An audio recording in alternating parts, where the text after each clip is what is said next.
बारिश की वजह से तापमान इतना गिर गया था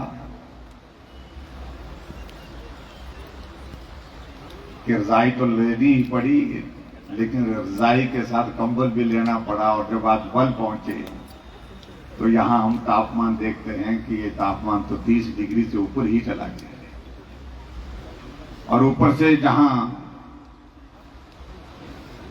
भाई विनोद जी ने आप सबके बीच में ऊर्जा भरी, गांधी जी ने और अजय राणा जी ने, उससे तापमान में और ज्यादा बढ़ोतरी हो गई है। भाई और बहनों में सबसे पहले तो सभी पन्ना प्रमुख बहनों और भाइयों का आपके इस कार्यक्रम में हार्दिक अभिनंदन करता हूं, स्वागत करता हूं। मुझसे पहले सब साथियों ने इस बात का जिक्र कर लिया कि पन्ना प्रमुख का दायित्व तो क्या है, काम क्या है। एक पन्ना जो मतदान का जो होता है, जिसमें वोटर लिस्ट का होता है, उसमें 30 वोट होते हैं। अगर जिम्मेवारी के साथ पन्ना प्रमुख काम करने वाला होता है तो रिजल्ट का इंतजार किए बिना वो वोट डालने के बाद अपने पन्ने का रिजल्ट घोषित कर सकता है कि मेरे पन्ने में से 30 वोट में से भाजपा को कितने, कांग्रेस को कितने। और इसलिए मैं कह सकता हूं ये बहुत जिम्मेवारी के साथ काम करने वाला कार्य है, जिसके तो आपके जिम्मे लगाए। यहां पूछा जा रहा था हमारे पन्ना प्रमुख को कितने वोट होते हैं, उन्होंने कहा 30 होते हैं। फिर उन्होंने कहा कि अपने पक्के कितने, 4 बोलते मेरे परिवार के हैं और उसके साथ साथ में 13 लोगों से मेरी बातचीत हो गई है, 13 4 17 हो गए। और बाकियों से मेरा संपर्क करने का अभी तक जो है वो प्रयास है, बाकी लोगों से भी बात करूंगा।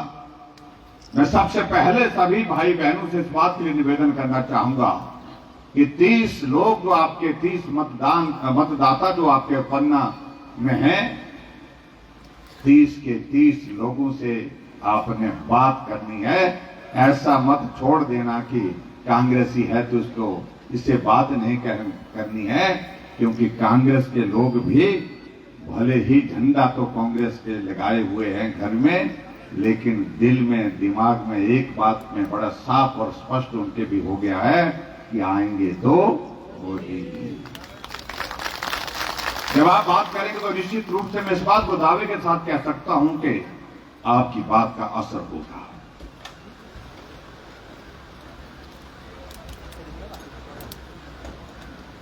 कांग्रेस के कुछ लोग बोल रहे थे कि आजकल बोलते हैं कोई सारे पन्ना लाल इकट्ठा कर रहे हैं। मैंने कहा ये पन्ना लाल जो है जब इकट्ठा होकर के काम में जुट जाएंगे तो आपका हाल जरूर खराब करेंगे, ये पक्की बात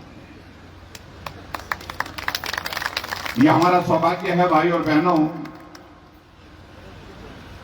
कि आज देश में कोई प्रश्न हमारे सामने कोई ना पूछ रहा है, ना कोई प्रश्न खड़ा कर रहा है। चुनाव अभी होना है, वोट पड़ने हैं, वोटों की गिनती अभी होनी बाकी है, लेकिन उससे पहले परिणाम ये घोषित है कि जीत होगी तो भाजपा की होगी, जीत होगी तो नरेंद्र मोदी जी की जीत होगी। कौन प्रधानमंत्री बनेगा, उत्तर एक ही आता है कि नरेंद्र मोदी जी बनेंगे। मोदी जी को जय श्री राम, जय श्री राम, जय श्री राम। एक बार मोदी जी, बार बार मोदी जी। हम कुछ दिन पहले दिल्ली गए थे, राष्ट्रीय अधिवेशन था भारतीय जनता पार्टी का। गांधी जी भी गए थे, विनोद जी गए थे, अजय राणा जी भी गए थे। सभी मंच पर बैठे यहाँ के जो पहली पंक्ति में सब लोग गए थे। आदरणीय प्रधानमंत्री नरेंद्र मोदी जी ने अपना संबोधन दिया समापन में, और उन्होंने कहा कि एक विचित्र स्थिति है हमारे देश के लोगों के लिए जो हमें बहुत बड़ा सुकून देती है। और भारतीय जनता पार्टी के कार्यकर्ता होने के नाते ये सुकून हमको और भी ज्यादा अनुभूति देता है, महसूस करवाता है। पार्टी के कार्यकर्ता के नाते सबकी भावना है कि मोदी जी देश के प्रधानमंत्री होंगे, क्योंकि वो पार्टी के कार्यकर्ता है, उनकी भावना स्वाभाविक रूप से ऐसी ही होगी। लेकिन पार्टी के कार्यकर्ताओं के अलावा पूरे देश में ऐसा वातावरण खड़ा हो गया है, देश में कहीं भी किसी के गांव में गली में जाकर के पूछें तो लोग एक ही बात कहते हैं कि प्रधानमंत्री नरेंद्र मोदी जी ही बनेंगे। और इससे आगे बढ़कर के उन्होंने एक बात और कही कि आमतौर पर यह होता है कि जिस देश में चुनाव होता है वहां उस देश में प्रधानमंत्री कौन बनेगा, बनने के बाद जो है दूसरे राष्ट्र उनको निमंत्रण देते हैं अपने देश में आने के लिए। लेकिन यहां हमारे पास निमंत्रण जुलाई के हैं, अगस्त के हैं, सितंबर के हैं, अक्टूबर के हैं, नवंबर के, पूरी दुनिया भर से। और होड़ इस बात की लगी है कि चुनाव के बाद मोदी जी पहला विजिट आप हमारे देश में करेंगे। मुझे नहीं लगता कि आजाद भारत के इतिहास में इस प्रकार की परिस्थिति आज से पहले हुई होगी। चुनाव होना है, मतदान होना है, वोटों की गिनती होनी है, परिणाम उसके बाद निकलना है, सरकार उसके बाद बननी है। लेकिन हमारे देश के प्रधानमंत्री नरेंद्र मोदी जी को दुनिया भर से निमंत्रण इस बात के लिए कि चुनाव के बाद पहला विजिट आपका यूएस से होगा। कुछ बोल रहे हैं कि यूके में होना चाहिए, कुछ बोल रहे हैं ऑस्ट्रेलिया में होना चाहिए, जर्मनी में होना चाहिए, फ्रांस में होना चाहिए। इस बात की हो रही है, ये हमारे लिए बहुत बड़ी सौभाग्य की बात है। और जहां दूसरी तरफ आप इस बात को देख रहे हैं कि इंडिया गठबंधन के नाम से एक गुनवा बना है, अभी तक उसका संयोजक करने कौन बनेगा, कौन नेता होगा, सीटों का गठबंधन की भी अभी तक फाइनल स्थिति पैदा नहीं हो पाई है और ना हो पाई।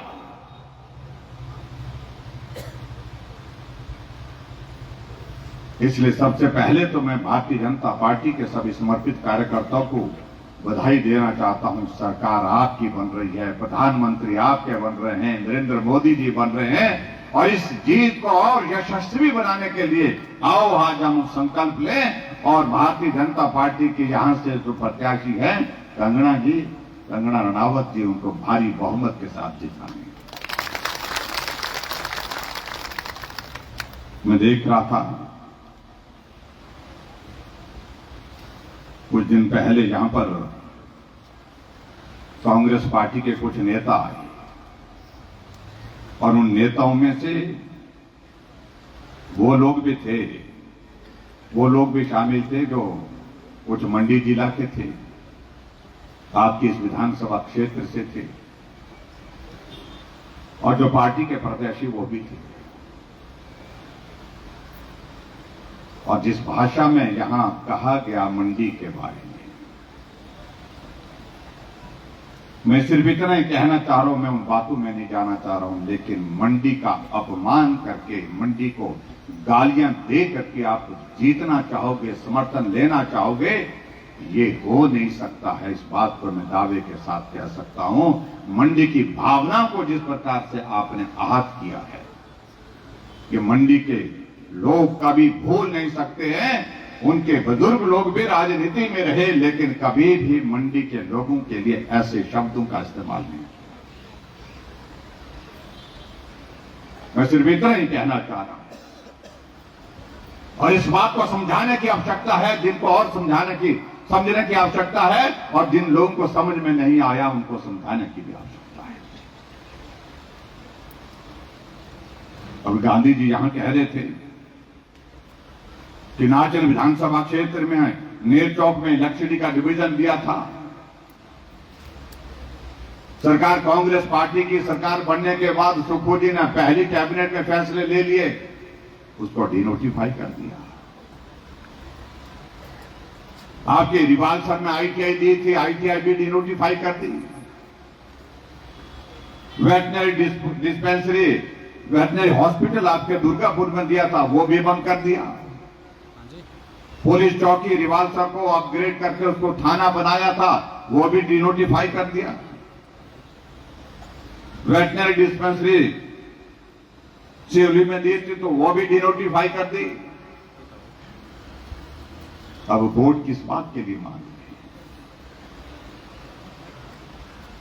अगर आप अच्छा नहीं कर सकते तो बुरा भी मत करिए, बददुआएं भी मत लीजिए। क्या बल विधानसभा क्षेत्र के हमारे भाई बहन इस बात को भूल जाएंगे? जो विकास के लिए आप सबके सहयोग और समर्थन से हमने चीजें आपके कहने पर जो यहां पर दी थी बजट प्रावधान के साथ, उनको छीन लिया गया, उनको वापिस लिया गया। उसके बाद कहते हैं कि हम काम करेंगे, हम विकास करेंगे। आपके इस बल विधानसभा क्षेत्र में पीडब्ल्यूडी का डिवीजन हमने दिया। आपके बल विधानसभा क्षेत्र में नेर चौक में मेडिकल यूनिवर्सिटी हमने दी। मंडी में 2 यूनिवर्सिटी दी, एक मेडिकल कॉलेज की यूनिवर्सिटी जहां मेडिकल के जितने भी हमारे हिमाचल प्रदेश के जो एग्जाम होंगे, मेडिकल कॉलेज की रेगुलेशन की सारी सिस्टम जो है उस यूनिवर्सिटी के माध्यम से चली, तो वो आपके नेर चौक पे यहां पर मंडी में यूनिवर्सिटी दी। 146 कॉलेज थे, 130 कॉलेज थे, 130 कॉलेज में से कॉलेज निकाल करके उसका साइज छोटा कर दिया। और कितना कर दिया? 46 कॉलेज उस पर रखे। आज उस यूनिवर्सिटी के, मंडी की यूनिवर्सिटी के टीचर और टीचर के साथ वो बाकी कर्मचारी हैं, उनकी तनख्वाह देने के लिए भी पैसा बंद कर दिया, पैसा नहीं दिया जा रहा। उसके बावजूद ये सारे फैसले कैबिनेट में हुए और यहां के जो प्रत्याशी जो कांग्रेस पार्टी के हैं वो जवाब दें कि आप वहां पर कैबिनेट में बैठ करके वहां पर उपस्थित थे और आपके सामने ये फैसले होते रहे। तब आपको मंडी की याद नहीं आई? आपकी माता जी सांसद, पार्टी के अध्यक्षा, लेकिन मंडी के सारे विकास के रास्ते बंद कर दिए गए। आपके बल विधानसभा क्षेत्र में हमने एयरपोर्ट का सर्वे किया, सारी टेक्निकल फॉर्मेलिटीज हमने कंप्लीट कर ली और कंप्लीट करने के बाद 2 सालों से लगातार हमने इसके लिए 1000 बजट का प्रावधान लगातार 2 सालों में रखा लैंड एक्विजिशन के लिए। जब लैंड एक्विजिशन की प्रोसेस शुरू होनी थी, कांग्रेस की सरकार बनी, सबसे पहले क्या काम किया उन्होंने भाई और बहनों? जिस 1000 रुपए को हमने आज तक किसी की उंगली नहीं लगने दी, हमने कहा ये 1000 रुपए बल विधानसभा क्षेत्र में एयरपोर्ट बनाने के लिए निर्धारित है, इस पैसे को हम कहीं नहीं खर्चेंगे। सबसे पहले क्या किया? वो 1000 करोड़ रुपए वापिस लेकर के प्रदेश के दूसरे हिस्सों में डाल दिया। प्रदेश में विकास की आवश्यकता होगी, लेकिन क्या मंडी का ही पैसा वापिस लेकर के वो 1000 करोड़ रुपए लेकर के ही वो काम पूरा करना था? मंडी में शिवधाम के लिए 250 करोड़ रुपए का हमने प्रावधान किया, 50 करोड़ रुपए का टेंडर हमने लगाया और सरकार बनने के बाद सबसे पहला ये काम किया, 200 करोड़ रुपए वो भी वापिस दिया। मंडी के विकास के लिए हर विधानसभा क्षेत्र में 150 करोड़ रुपए पड़ा था, अलग अलग डिपार्टमेंट में पड़ा था और वो 150 करोड़ भी वापिस ले लिया।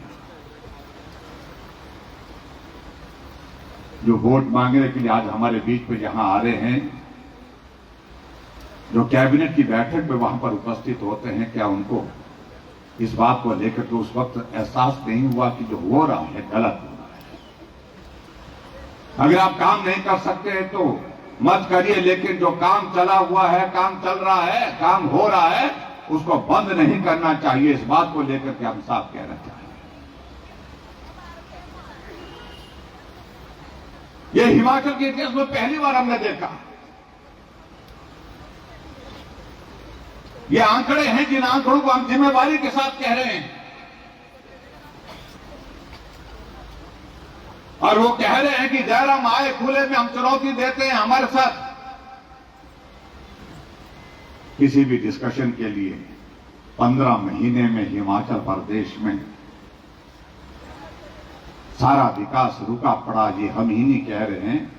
कांग्रेस की जो मंडी की जो वर्तमान सांसद है, उन्हें प्रेस कॉन्फ्रेंस करके कहा कि मैं चुनाव में वोट मांगने के लिए जाऊंगी तो किस मुंह से जाएंगे? लोगों के काम नहीं हुए, कार्यकर्ताओं के काम नहीं हुए, विधायकों की सुनी नहीं जाती है और सांसद निधि से ही चुनाव नहीं लड़ा जा सकता, ये उन्होंने साफ कहा। जब आपकी माता जी ये कह रही हैं तो आप क्यों झूठ बोल रहे हैं? कितना जलील करेंगे मंडी को? चाहे हमारी बात है, चाहे हमारी पार्टी की प्रत्याशी है, जब कंगना रणावत घोषित हुए, पार्टी की नेतृत्व ने उनको कैंडिडेट बनाया, कैसे शब्दों का इस्तेमाल उन्होंने मंडी के लिए किया। और मैं कांग्रेस के नेताओं को कहना चाह रहे हैं, जो खास तौर से चुनाव लड़ रहे हैं, चाहे वो कांग्रेस के प्रचार कर रहे हैं, मुख्यमंत्री से भी मैं पूछना चाहता हूं, आपकी कांग्रेस के नेता ने मंडी को ऐसी मंडी के साथ तुलना कर डाली जहां आदमियों की जिंदगी का जो है वो सौदा किया जाता है।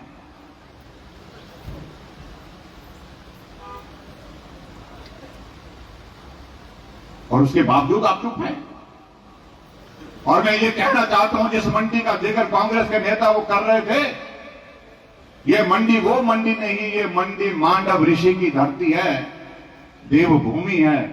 और इस मंडी को छोटी काशी कहते हैं, जिसकी तुलना आप बहुत ज्यादा गलत तरीके से करने की कोशिश कर रहे हैं। यहां की भावनाओं को जो है आपने आहत किया है, इसकी कीमत निश्चित रूप से आपको चुकानी पड़ेगी। ये सारी बातें मुझे लगता है कि ये पूछनी चाहिए।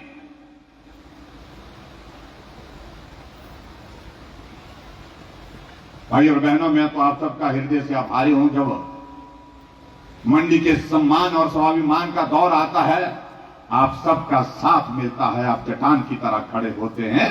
2022 के चुनाव में भी आप सब चट्टान की तरह खड़े हुए, मुड़कर नहीं देखा। आप लोगों ने 10 में से 9 सीटें यहां पर हमने जीती, इसलिए कि मंडी के स्वाभिमान के लिए लड़ाई का वक्त है। ये लड़ाई का वक्त है तो मंडी के सम्मान की लड़ाई का वक्त है। और आज भाई और बहनों, जिस तरह से मंडी के बारे में टिप्पणियां की जा रही है, मंडी को जिस तरह से दलील करने की कोशिश की जा रही है, मंडी के बारे में गलत ढंग से बोला जा रहा है, सोचा जा रहा है, तो ये फिर से एक वक्त है जब मंडी को फिर से अपने सम्मान और स्वाभिमान के लिए खड़े होकर के संदेश देने के वक्त है। और निश्चित रूप से आप सबको उसके लिए खड़ा होगा।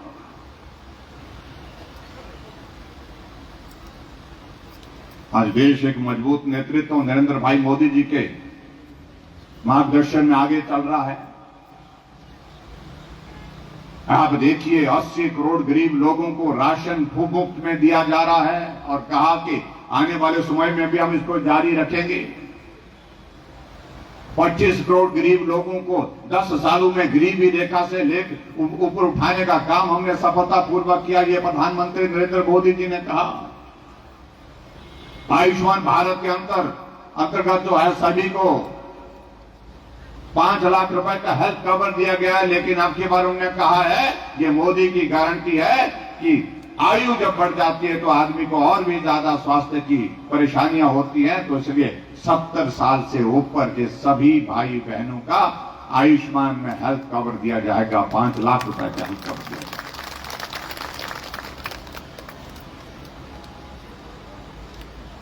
यहां प्रचार कर रहे हैं कि त्रासदी आई और त्रासदी में सिर्फ वही लोग काम कर रहे थे। त्रासदी तो हम जहां गए वहां गए। अरे तो सरकार में आप लोग हैं तो क्या जाना नहीं चाहिए था?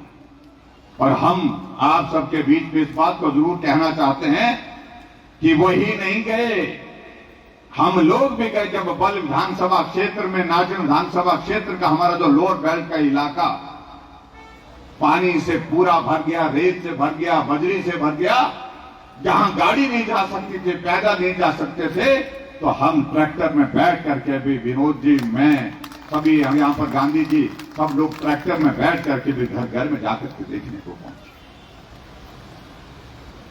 1800 करोड़ रुपए दिल्ली से हिमाचल प्रदेश में त्रासदी में मदद करने के लिए केंद्र सरकार ने दिया। क्या वो उन लोगों को पहुंचा जो लोग पात्र हैं, जिनको मिलना चाहिए? आज भी जिनका घर टूटा पड़ा है वो इंतजार कर रहा है। हाँ, कुछ लोगों को मिला, वो लोग जो कांग्रेस के लेटर पैड पर जो है सिफारिश लगा करके गए, उनके खाते में तो पैसे आ गए, चाहे घर सलामत है तो भी पैसे आ गए। लेकिन जिनके घर में नुकसान हुआ, पशुशाला चले गई, वो अभी तक इंतजार कर रहा है। और हम आज पूछना चाहते हैं कांग्रेस के नेता इस बात को बोले कि आपने प्रदेश सरकार के माध्यम से कितना पैसा दिया। एक पैसा नहीं दिया भाई और बहनों। हिमाचल प्रदेश की विधानसभा के अंदर जब हमने पूछा तो बगले झांकने लगे। हमने कहा ये पैसा कौन सा पैसा? सारा का सारा पैसा वो पैसा जो त्रासदी में लोगों की जान जाने के बाद दिया गया, जो लोगों के घर बहने के बाद दिया गया, किसी का नुकसान होने के बाद दिया गया, वो पैसा वही पैसा है जो नरेंद्र मोदी जी ने दिल्ली से दिया। इसलिए इस सारे विषय को लेकर के बातें करने की आवश्यकता है। या हमारे साथी कह रहे थे गारंटी का कुछ नहीं है। भाई अब गारंटी की बात क्या करनी? अब जब इस सरकार की अपनी ही गारंटी नहीं है तो गारंटी के बारे में क्या बात करें? या माता बहनें बैठी हैं हमारी, कहा था कि कैबिनेट की पहली बैठक में 1500 रुपए आपके खाते में आएंगे, विधानसभा के चुनाव से पहले कहा था। फार्म उस वक्त भी भरे थे। 15 महीने बीत गए और 15 महीने बीतने के बाद जब लोकसभा का चुनाव आया, फिर लगा इनको कि महिलाएं अब छोड़ेंगे नहीं। ऐसी सूरत में फार्म छापो और छुपवा करके फार्म बांटना शुरू कर दो। बहन जी, चाची जी, दीदी जी, बुआ जी, सबको बुला करके कह रहे हैं फार्म भरो, फार्म भरो। अब वो बुआ दीदी सब बोल रही हैं कि 15 महीने पहले भी आप लोगों ने यही काम किया था, लेकिन मिला नहीं और ना ही मिलेगा। मैं अब इस बात को कह रहा हूं और मैं इस बात को इसका बात का प्रश्न पूछता हूं उन लोगों से, कांग्रेस के नेताओं को, कितनी बार अपने आप हमारी माताओं बहनों को जलील करते रहेंगे?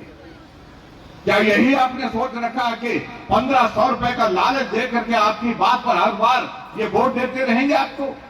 माताओं बहनों ने साफ कह दिया, स्पष्ट कह दिया कि हो लिया, एक बार आपने ठग लिया, लेकिन बार बार इस तरह से जलील करके ठगने की बात करोगे तो बहुत महंगी पड़ेगी और अब की बार वो महंगी पड़ने वाली है। तमाशा बना के रखा है और भाषण दे रहे हैं सुक्खू जी कि जयराम ने रोक रखा है, जयराम ने रोक रखा। हमने कहा हमने कब रोका भाई? 15 महीने आपके पास सरकार बनने के बाद काम करने के लिए थे, आपने नहीं दिया। किसने रोक रखा था आपको? गोबर की गारंटी 2 रुपए किलो 15 महीने से दे के रखी है। वो गोबर लोगों ने खेत में भी नहीं डाला। आपकी बात कहा कि सुक्खू जी आएंगे तो 2 रुपए किलो के हिसाब से गोबर उनको ही देंगे। गोबर सूख गया, लेकिन सुक्खू जी आए। गाय का दूध 80 रुपए, भैंस का दूध 100 रुपए लीटर, वो भी अभी तक मिला नहीं। 130 यूनिट बिजली हम फ्री देंगे। 5 लाख बेरोजगारों को सरकारी नौकरी देंगे और उसमें से 1 लाख नौकरियां कैबिनेट की पहली बैठक में हिमाचल प्रदेश के नौजवानों के लिए सरकारी नौकरी देने की इन्होंने घोषणा की थी। 15 महीने बीत गए, एक आदमी को नौकरी नहीं मिली। हाँ, कुछ लोगों को नौकरी मिली, कैबिनेट दर्जे के साथ मिली, जो उनके साथी हैं, सहयोगी हैं। कुछ नहीं उनको करना पड़ा, ना फार्म भरना पड़ा, ना ही कुछ और करना पड़ा। वो साथी थे, दोस्त थे, उनको उनने जरूर लगा दिया। लेकिन दूसरी तरफ इस बात को भी मैं याद करवाना चाहता हूं, हमारी सरकार थी हिमाचल प्रदेश में, हमने माताओं बहनों को कभी नहीं कहा कि आप फार्म भरिए। हमने कहा कि माताओं बहनों की हमारी संख्या कुल आबादी का आधा हिस्सा है, तो आने जाने का बसों का किराया भी आपसे आधा लिया जाएगा, आधा लिया जाएगा। हमने कोई फार्म भरा था? हमने कोई गारंटी दी थी? नहीं दी थी, ना गारंटी दी थी, ना फार्म भरा था। हमने हिमाचल प्रदेश में कहा कि हम बिजली पैदा करने के बाद दूसरे प्रदेशों में भेजते हैं और दूसरे प्रदेशों में बिजली भेजते हैं तो हमारे गरीब लोगों को हिमाचल प्रदेश में जो बिजली जो है थोड़ी सस्ती मिलनी चाहिए। मैंने अधिकारियों को बुलाया कि एक गरीब आदमी जिसके घर में 5-6 बल्ब लगते हैं, 7 बल्ब लगते हैं, उनके घर में कितनी यूनिट बिजली खर्च होती है। उन्होंने कहा 90 यूनिट, 100 यूनिट, 110, 115, 120 से ज्यादा नहीं होती। हमने तय किया कि 125 यूनिट बिजली खर्च करने पर हम कोई पैसा नहीं देंगे। आज भी इस बात को देख रहे हैं, जिनके घर में 125 यूनिट से बिजली कम खर्च होती है उनके घर में बिल आता है, बिल आता भी होगा तो 0 बिल आता है। हमने गारंटी नहीं दी थी, हमने फार्म नहीं भरा था, लेकिन बिना फार्म के हमने काम किया। हमने हिमाचल प्रदेश में हमने कहा गरीब लोगों के लिए सबसे बड़ा मुश्किल काम यह होता जब वो बीमार होता, इलाज करने के लिए पैसे नहीं होते हैं। आयुष्मान भारत के अंतर्गत आदरणीय प्रधानमंत्री जी ने 5 लाख रुपए हेल्थ कवर दिया, लेकिन बहुत सारे हिमाचल के लोग बच गए थे जिनको अभी तक उसमें कवर नहीं किया जा सकता। मैंने कहा हर हिमाचली को 5 लाख रुपए का इलाज करने का इंतजाम करेंगे हिमकेयर की शुरुआत। आज 300 करोड़ रुपए से ज्यादा का पैसा हिमकेयर का देने को पड़ा हुआ है। आज गरीब आदमी जब हॉस्पिटल जाता है तो हिमकेयर का कार्ड उसको दिखाता है, डॉक्टर कहता है सॉरी अब हिमकेयर के अंतर्गत हम इलाज नहीं कर पाएंगे, क्योंकि हमारा पैसा जो है, हमारे पास जो पैसा आना था वो पैसा आया ही नहीं। उस गरीब आदमी की जिंदगी संकट में डालती है। इतना भी इनको मानवीय दृष्टिकोण नहीं आया। 25,000 से ज्यादा ऐसे लोग जो बिस्तर पर पड़े हैं, लाचार पड़े हैं, किसी बीमारी के शिकार हुए, एक्सीडेंट के शिकार हुए हैं, उनके लिए सहारा योजना हमने शुरू की। 3,000 रुपए उनके हर महीने उनके खाते में आते हैं। लेकिन जब से सरकार बनी है सहारा योजना का सहारा भी बंद कर दिया, वो पैसा डालना बंद। हमने सुक्खू जी को पूछा आप काम क्या कर रहे हैं 15 महीने में, बताइए तो सही, एक काम बताइए, एक काम बताइए वो हिमाचल प्रदेश में आपने गरीब लोगों के लिए किया हुआ। सारे विकास के रास्ते बंद, जो चले हुए संस्थान वो बंद, आपके हिमकेयर बंद कर दी, सारा योजना बंद कर दी, जनमंच आपने बंद कर दिए, सारे काम बंद कर दिए। आप चाहते क्या है इस प्रदेश में? सिर्फ उनका मकसद इतना है कि कुर्सी मिली है, ये बंद नहीं होनी चाहिए, बाकी बंद होता रहे, हमें कोई परवाह नहीं। और ये कुर्सी भाई और बहनों अब नहीं बचने वाली, मैं कह रहा हूं, ये जाने वाली है। ये सरकार जा चुकी है, नजरों से भी गिर चुकी है और बहुमत में भी गिर चुकी है सरकार।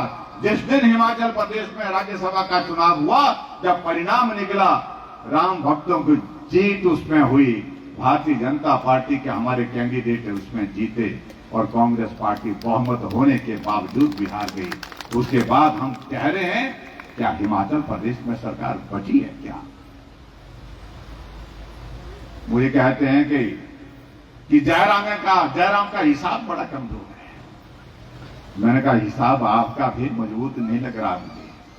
कहते थे हम तो 43 हैं, 43 हैं, 40 + 3 इंडिपेंडेंट, और हमारे बारे में कहते थे आप तो 25 हैं।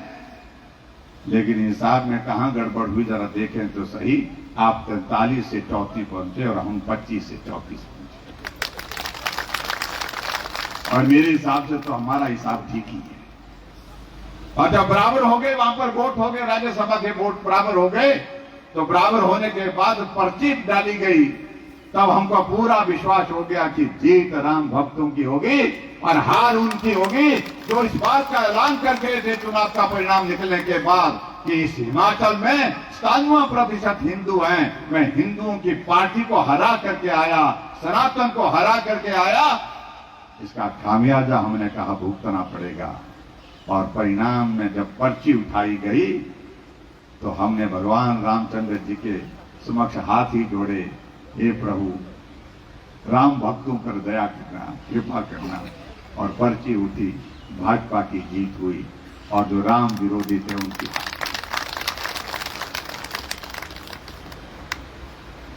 उसके बाद जब हिमाचल प्रदेश की विधानसभा में बजट पारित होना था बहुमत नहीं था। बजट अगर नहीं पास होता तो सरकार गिर जाती।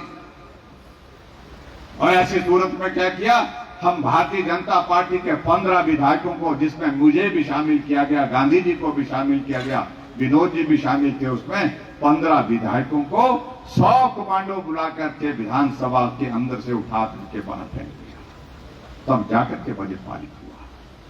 तो सरकार है कहां, मुझे बताइए तो सही। जो हमसे प्रश्न पूछते हैं कि हमारी सरकार है, हमारी सरकार, मेरे हिसाब से सरकार नहीं है। और ये सरकार अगर टेक्निकल ग्राउंड्स पर है तो ये रहने वाली नहीं है, इस बात को हम साफ कह रहे हैं।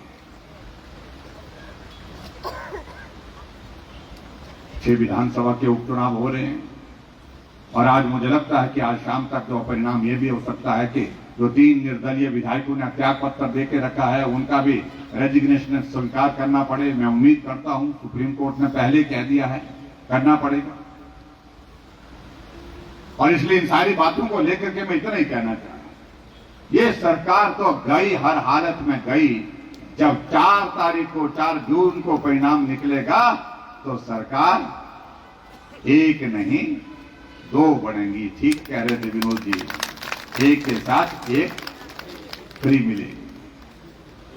दिल्ली में मोदी जी प्रधानमंत्री बनेंगे और हिमाचल में भारतीय जनता पार्टी की सरकार बनेंगे और कांग्रेस की सरकार बनेगी। इसलिए जोर कितना लगाना है सरकार बनाने के लिए?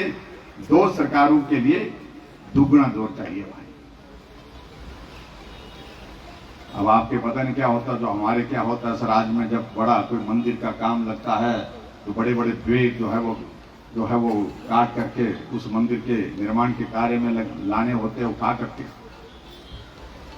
और उसमें जब चढ़ाई में भी उसको उठाना होता, उठाया नहीं जाता, फिर रस्से से उसको बांधते हैं, फिर घसीटते हैं, उसको खींचते हैं, तो हेसरू बोलते हैं हमारे उसको। तो ऐसा हेसरू लगाना भाई जोर से, मतलब और एक रिदम के साथ होता है, एक साथ जोर लगाते हैं। कितना बड़ा भी पेड़ हो उसको उठा करके वो कहां से कहां पहुंचा देते हैं। तो ऐसा जोर हेसरू लगाना पड़ेगा आप सबको, बल बड़ों को भी। ये मेरा आप सबसे और बाकी बातों को लेकर के मुझे कहने की आवश्यकता नहीं भाई और बहनों, बहुत बातें हो गई हैं। लेकिन पिछली बार 34,000, अब की बार क्या करना है 35,000। तो दोनों गल करनी पड़े। मैं पहाड़ी आदमी और मैं तो सच्ची बात बोलता हूँ। हाँ, 35 बोल रहे हैं। तो हमारे इस बार जो नारा लगा हुआ पूरा देश के लिए, जो पूरा नारा लगा है, अब की बार देश का नारा 400 पार, अब की बार। और हिमाचल प्रदेश में नारा लगा है, अब की बार फिर 4 की 4। अब हिमाचल का नारा लगा, अब की बार 4 की 4, ये हिमाचल। अब की बार और बल में नारा लगा, अब की बार 35,000। अब की बार देखना गांधी जी, हमने बोल दिया है और ये पूरा करना है भाई। एक वोट जो है वो मतदान करने के लिए वहां पर पहुंचे और राम मंदिर जी का निर्माण वहां बन गया। प्राण प्रतिष्ठा का कार्यक्रम अपनी आंखों के सामने आपने देख लिया और ये हमारा सौभाग्य है। और आज जो 500 वर्षों का जो संघर्ष जो है अपनी पराकाष्ठा पर पहुंचा, अपने लक्ष्य को छुआ है, लक्ष्य को प्राप्त किया है। और आज अगर कमी रह जाएगी तो कभी भी माफ नहीं होंगे, माफी नहीं मिलेगी हम सबको। तो इसलिए मेरा आप सबसे निवेदन है, इस काम को पूरी ताकत के साथ करना है। और आप सबसे मेरा विनम्र निवेदन है, जो पन्ना प्रमुख यहाँ पर बैठे हैं, पन्ने में 30 लोग हैं, 30 में से 30 के 30 करने की कोशिश करो। 2 छूट जाते हैं, 3 छूट जाते हैं, 4 छूट जाते हैं, कोई परवाह नहीं। कुछ जगह छूट भी जाएंगे और कुछ जगह आप पूरा करने की कोशिश करें। इतनी बात मैं आप सबके बीच में कहना चाहता हूं। जय श्री राम, जय श्री राम, जय जय श्री राम।